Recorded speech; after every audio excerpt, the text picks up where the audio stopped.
இன்னைக்கு வந்து கார்த்திகை தீபம். இன்னைக்கு சாயந்தரம் தானே ஆச்சா?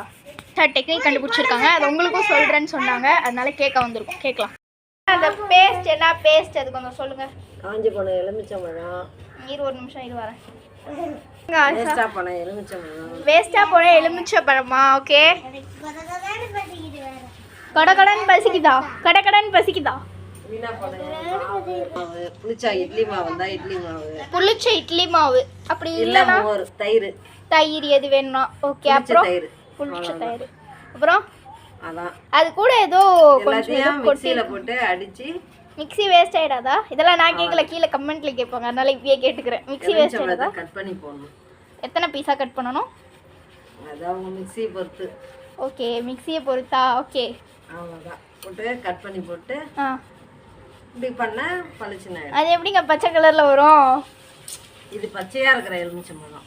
பச்சையா? ஊர்ல இருந்து வீணா போன எலுமிச்சம்பழம் கசக்குது, நீ அதை போட்டு அரைச்சிட்டியா? ஓகே. ஸோ ஆஷா சொன்னதெல்லாம் கேட்டிருப்பீங்கன்னு நினைக்கிறேன். ஸோ அந்த மெத்தட்லாம் யூஸ் பண்ணி பாருங்கள். என்ன சொல்லியிருந்தாங்க, புளிச்ச மாவு எலுமிச்சம்பழம் ஷபினா போட்டு அரைக்க சொல்லியிருந்தாங்களா. ஸோ மிக்ஸிலாம் ரிப்பேர் ஆகாது, தாராளமாக நீங்கள் 4 பீசஸாக கட் பண்ணி போட்டு அரைச்சிக்கலாம். அரைச்சிட்டு யூஸ் பண்ணிக்கோங்க. க்ரீன் கலரில் ஆனதுக்கு ரீசன் வந்து அவங்க வந்து கசக்குது அப்படின்னு சொல்லிட்டு பச்சை கலர் எலுமிச்சம்பழம் போட்டு அரைச்சிருக்காங்க. நீங்கள் என்ன கலர் போட்டால் அது கலரில் வரும்.